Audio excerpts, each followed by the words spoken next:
Hello मित्रों, टमेटानी season આવી ગઈ છે। एकदम लाल चटाकेदार અને મોટી સાઈઝના અને એકદમ સસ્તા એવા ટમેટા બજારમાં આવી રહ્યા છે। તો આજે એક સાથે 5 કિલો ટમેટાનો સોસ કેવી રીતે બનાવો એની મેં અહીંયા રેસીપી શેર કરી છે। અહીંયા ટમેટાનો સોસ આવો પાણીવાળો નહીં પણ એકદમ બજાર જેવો ઘટ અને લાલ ચટાકેદાર બનશે।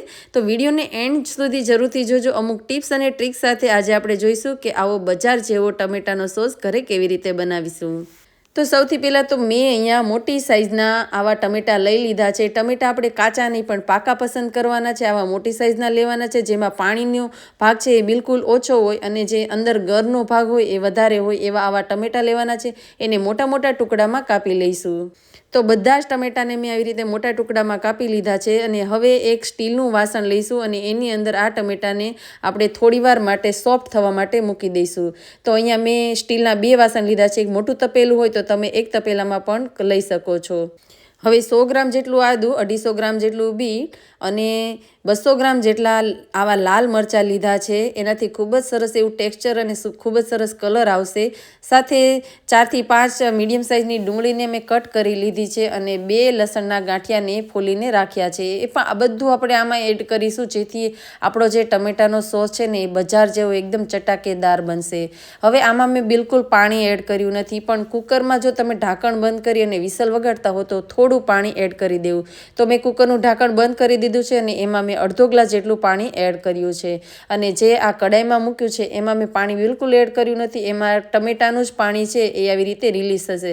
શરૂઆતમાં ગેસની ફ્લેમને થોડી ધીમી રાખીશું જેથી ટમેટા નીચેથી બળી ન જાય અને ચોટી ન જાય અને ત્યાર પછી જ્યારે પાણી બહાર નીકળી જાય ત્યાર પછી તમે ગેસની ફ્લેમને મીડિયમ કરી શકો છો। હવે આને 10 થી 12 મિનિટ સુધી એકદમ સોફ્ટ થવા માટે મૂકી દઈશું। હવે એક કુકર લીધું છે એમાં 2 ટામેટા અને જે ડુંગળી કટ કરીને રાખી છે એ આદુને મોટા મોટા ટુકડામાં કટ કરીને રાખ્યા છે એ પણ એમાં એડ કરી દઈશું। હવે એક મસાલો પણ આમાં એડ કરીશું। એના માટે મેં 1 ચમચી કાળા મરી, 2 સ્ટાર ફૂલ અને 2 તજના ટુકડા અને અડધી ચમચી જેટલા લવિંગ લીધા છે। એને આવી રીતે એક કોટનના કપડામાં પોટલી વાળી દઈશું।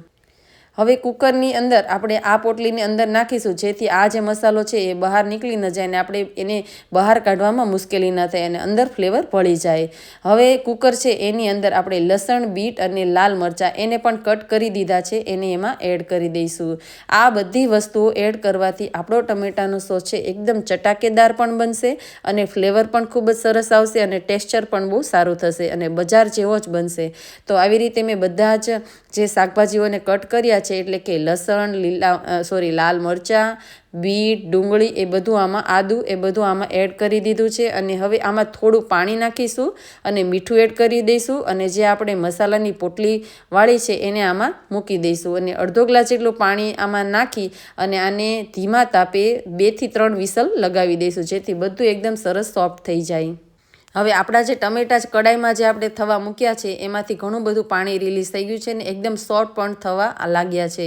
બીજી બાજુ જોઈએ તો આપણું જે કુકર છે એની અંદર પણ ટમેટા છે એ બફાઈ ગયા છે। તો હવે આપણે એને બહાર કાઢી લઈશું। 2 થી 3 વિસલમાં જ એ સરસ એવા બફાઈ જાય છે તો આપણે એને જોઈ લઈશું। હવે એમાં ઘણું બધું પાણી છે તો પાણીનો ભાગ છે એ આપણે મિક્સરમાં નહીં નાખીએ અને આમનામ જ આપણે જે ગરનો ભાગ છે એ લઈ લઈશું જેથી કરી આપણે પાણી બાળવામાં વધારે સમય ના લાગે। હવે જો તમારે મિક્સચરની અંદર ક્રશ ન કરવું હોય તો તમે આની અંદર બ્લેન્ડર પણ ફેરવી શકો છો પરંતુ એમાં પાણીનો ભાગ વધારે રહી જશે અને છેલ્લે બાળવામાં આપણે વધારે વાર લાગશે। એટલા માટે મિક્સચરની અંદર જ આપણે આ બધું સારી રીતે મેશ કરી દઈશું એટલે કે ક્રશ કરી દઈશું જેથી એકદમ એકરસ થઈ જાય અને ગાળવામાં વધારે પડતો જે બહારનો ભાગ છે ને એ વધારે પડતો ન નીકળે। હવે આવી રીતે મેં એને સરસ રીતે આવું ક્રશ કરી દીધું છે અને સરસ એવી પેસ્ટ બની ગઈ છે ટમેટાની અને હવે આ પ્યુરીને આપણે ગાળી લઈશું। હવે આ જે આપણે કડાઈની અંદર ટમેટા મૂક્યા છે એ પણ સરસ એવા બફાઈ ગયા છે તો એને ઢાંકીને મૂકી દીધા હતા। હવે એને પણ આપણે ક્રશ કરવાના છીએ અને એક સાઈડમાં જે આપણે કુકરમાં મૂક્યું છે એ પણ થઈ જવા આવ્યું છે। તો આપણે આ બધી જ જે પેસ્ટ છે એને આમાં આવી રીતે ગાળી લઈશું જેથી કરી એમાં જે છાલનો ભાગ હોય અને બીજનો ભાગ હોય એ નીકળી જાય। ટમેટાનો સોસ એકદમ બજાર જેવો એનું ટેક્સચર આવે। તો આવી રીતે ચાળણીની અંદર ચાળવું ખૂબ જ જરૂરી છે જેનાથી એના બીજ અને સ્કિનનો ભાગ બહાર નીકળી જાય। આવી રીતે ચાળીશું એટલે સ્કિન અને બીજનો ભાગ છે એને આપણે બહાર કાઢતા જઈશું અને બધું જ આવી જ રીતે આપણે ગાળવાનું છે। હવે કુકરની અંદર જે ટમેટા, બીટ, લસણ અને આદુને એ બધું જે આપણે બાફવા માટે મૂક્યું હતું એ સરસ એવું બફાઈ ગયું છે. પોટલીને બહાર કાઢી લઈશું. હવે આ બધું છે એને ટામેટાની સાથે સાથે નાખતા જઈશું અને બધું સારી રીતે મિક્સરની અંદર જ આપણે મિક્સ કરતા જઈશું અને એને ગાળતા પણ જઈશું. તો અહીંયા ટમેટા જે આપણે બાફીને મૂક્યા છે એની અંદર જ હું આ બધાને અંદર એડ કરી દઉં છું. અહીંયા જો તમારી પાસે એક મોટું તપેલું હોય તો તમે એની અંદર જ ટમેટા, લસણ, બીટ, મરચાં એ બધું એક સાથે તે તમે એને બાફી શકો છો. અહીંયા મારી પાસે અલગ અલગ વાસણ મેં લીધા છે કારણ કે સ્ટીલનું મોટું વાસણ ન હતું. એલ્યુમિનિયમમાં મારે કરવું ન હતું કારણ કે એલ્યુમિનિયમના વાસણમાં કરશું તો એનો કલર આવો રેડ કલરનો જળવાઈ નહીં રહે અને પછી કાળા કલરનો સોસ થઈ જશે. એટલા માટે અહીંયા બને ત્યાં સુધી આપણે સ્ટીલનું વાસણ જ લઈશું અને બધું જ આવી રીતે મિક્સ કરતા જઈશું અને મિક્સચરની અંદર પેસ્ટ બનાવી અને ગાળી લઈશું. તો આવી રીતે બધું ગાળી અને સરસ એવી પેસ્ટ આપણે બનાવી દીધી છે. તો હવે એને આપણે ગેસ ઉપર ફરીથી મૂકીશું અને ઘટ થવા માટે મૂકીશું. હવે ફરીથી પાછી આપણે જે પોટલી છે મસાલાની એને એમાં એડ કરી દઈશું જેથી એકદમ ફ્લેવરવાળો આપણો ટમેટાનો કેચઅપ બનશે. હવે આમાં આપણે સ્વાદ પ્રમાણે મીઠું એડ કરી દઈશું. તો અહીંયા તમે કેટલા પ્રમાણમાં ટોમેટોનો સોસ બનાવો છો એ પ્રમાણમાં મીઠું એડ કરવાનું હોય છે. મેં આમાં 2 થી 3 ચમચી જેટલું મીઠું એડ કર્યું અને ત્યાર પછી આમાં 600 ગ્રામ જેટલી ખાંડ એડ કરી છે. તમે ખાંડનું પ્રમાણ ઓછું કે વધારે પણ કરી શકો છો. 1.5 કિલો જેટલા ટમેટા હોય તો તમે 200 ગ્રામ જેટલી ખાંડ એડ કરી શકો છો. 3 કિલોગ્રામ જેટલા જો તમારી પાસે ટમેટા હોય અને એનો સોસ તમે બનાવતા હો તો 400 ગ્રામ જેટલી ખાંડ. અહીંયા મેં 5 કિલોએ મેં આટલી ખાંડ એડ કરી છે 600 ગ્રામ જેટલી, જેથી ટમેટાનો સોસ છે એ બિલકુલ ખાટો પણ નહીં લાગે અને એકદમ ગળો પણ નહીં લાગે. આ રેશિયો પ્રમાણે જો તમે તમારો કેચઅપ બનાવશો તો બિલકુલ બહાર જેવો જ ટેસ્ટ આવશે. તમે ટ્રાય કરી જોજો. તમે પહેલાં થોડી ઓછી ખાંડ પણ નાખી શકો છો અને પછી ત્યાર પછી પણ તમે નાખી શકો છો. અહીંયા તમે કેટલા પ્રમાણમાં અને કેવા તમે ટમેટા યુઝ કર્યા છે એના ઉપર ડિપેન્ડ છે. જો ખાટા ટમેટા હોય તો થોડી વધારે ખાંડ પણ જોઈએ. એટલા માટે તમે બધું જ તમારા સ્વાદ મુજબ નાખી શકો છો. અને હવે આપણે આમાં થોડું કાશ્મીરી લાલ મરચું એડ કરીશું જેનાથી ખૂબ જ સરસ એવો કલર પણ આવશે અને ખૂબ જ સરસ એવી ફ્લેવર પણ આવશે. તો અહીંયા મેં 2 થી 3 ચમચી જેટલું કાશ્મીરી લાલ મરચું એડ કર્યું છે. આમાં આપણે લાલ મરચાં એડ કર્યા છે ઓલરેડી, એટલા માટે મેં વધારે એડ કર્યું નથી અને તીખું મરચું મેં એડ કર્યું નથી. બિલકુલ કલર માટે મેં આ કાશ્મીરી લાલ મરચું એડ કર્યું છે. જો તમારી પાસે ના હોય તો તમે એને સ્કીપ પણ કરી શકો છો અથવા ઘરમાં જે મરચું હોય એ થોડું આમાં એડ કરી શકો છો. હવે આપણે બધું સારી રીતે મિક્સ કરી દઈશું. તો હવે આપણે બધા મસાલાઓ એડ કરી દીધા છે. તો હવે આને આપણે ગેસની ફ્લેમને થોડી વાર માટે હાઈ કરીશું, થોડી વાર માટે મીડિયમ કરીશું અને આ બધું જે સોસ છે એમાં જે પાણી છે એને આપણે ઉકાળવાનું છે જેથી કરી અને સોસ છે એકદમ પાણીવાળો આવો ના બને. જો હજી આપણે ઉકાળવાનું શરૂ જ કર્યું છે એટલે આપણે આવી રીતે કરશું ને એટલે સોસ એકદમ પાણીવાળો છે એટલા માટે તરત જ નીચે આવશે. એકદમ ઢીલો છે હજી, પણ આપણે એક ટોમેટો કેચઅપને બજાર જેવો બનાવવાનો છે એટલે હજી આપણે આને ઉકાળી લઈશું. ફરીવાર હું અહીંયા ચેક કરીને તમને બતાવું છું. તો આપણો જે ટમેટાનો કેચઅપ છે એ હજી થોડો ઢીલો છે કારણ કે એમાં થોડું પાણી છે એ મને સાઈડમાં આવતું હોય એવું લાગી રહ્યું છે. તો હજી પણ આપણે આને બાળવાનું છે. પાણી ન આવે ત્યાં સુધી આપણે એને બાળી લઈશું. તો અહીંયા તમે જુઓ છો કે પહેલાં તો આખી તપેલી ભરી અને કેચઅપ હતો અને હવે એમાંથી થોડીક સાઈઝ 1 ઇંચ જેટલું એમાં થોડું નીચે વહી ગયું છે એટલે કે એટલું પાણી આપણું બળી ગયું છે. હજી પણ આપણે પાણીને બાળવાનું છે. જ્યાં સુધી પાણીનો ભાગ હોય ત્યાં સુધી આપણે એને બાળી દઈશું. અત્યારે તમે જોઈ શકો છો કે 2 ઇંચ જેટલું અહીંયા પાણી છે એને મેં બાળી દીધું.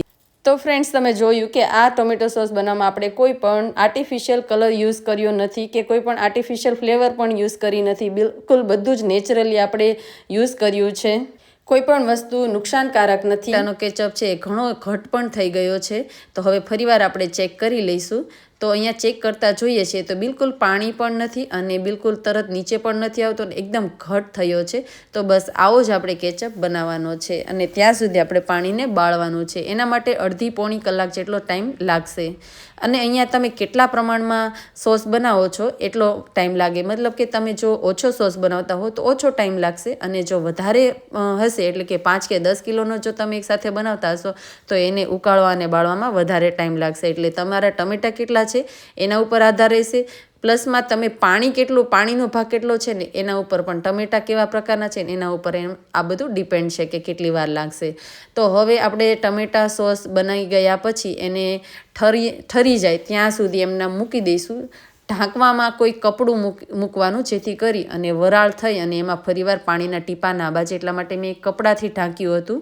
અને આને 5 થી 6 કલાક સુધી મેં ઠરવા દીધું. એટલે કે જો તમે રાત્રે બનાવતા હો તો સવાર સુધી એને ઠરવા દેવાનું, સવારે બનાવ્યું હોય તો તમે સાંજ સુધી એને ઠરવા દઈ શકો છો. હવે આ કેચઅપ બિલકુલ બગડે નહીં એના માટે મેં અહીંયા પ્રેઝર્વેટિવ લીધું છે.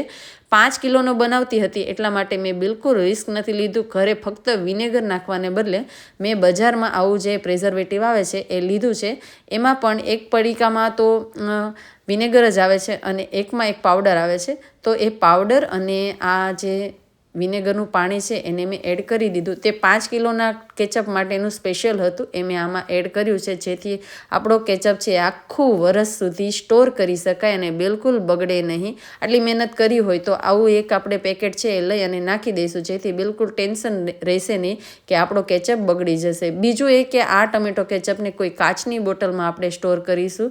અને થર્ડ એ કે આપણે આને ફ્રીજમાં રાખીશું, જેથી બિલકુલ બગડશે નહીં. તો આ પ્રેઝર્વેટિવ નાખ્યા પછી આપણે ટમેટા કેચઅપમાં એકદમ સારી રીતે બધું મિક્સ કરી દેવાનું, જેથી બધા જ ટોમેટો સોસ છે એ ક્યાંયથી પણ બગડે નહીં. અને હવે આને આપણે કાચની બોટલમાં સ્ટોર કરી દઈશું. મેં અહીંયા મારી પાસે મોટી બોટલ હતી એમાં જ એને મેં સ્ટોર કર્યો છે.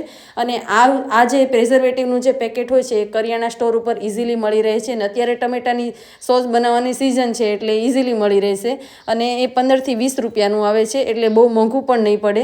અને આપણે જે બહારથી સોસ લાવીએ છીએ એના કરતાં તો આ ટોમેટો સોસ મને લાગે છે કે 15 થી 20 ગણો, આમ તો વધારે ગણો હશે, સસ્તો પડે છે. તો જરૂરથી એકવાર ઘરે ટ્રાય કરજો અને ગમે ત્યારે બાળકોની ઈચ્છા થાય ત્યારે તેમને આપજો. રોટલી સાથે, ભાખરી સાથે, સેન્ડવિચ, ભજીયા હોય, ગમે એની સાથે બાળકો એન્જોય કરી શકે છે. એર ટાઈટ કન્ટેનરમાં રાખી અને આખું વરસ સ્ટોર કરી શકો છો. તો હવે મળીશું મારા નવા વિડીયો સાથે. ત્યાં સુધી આવજો.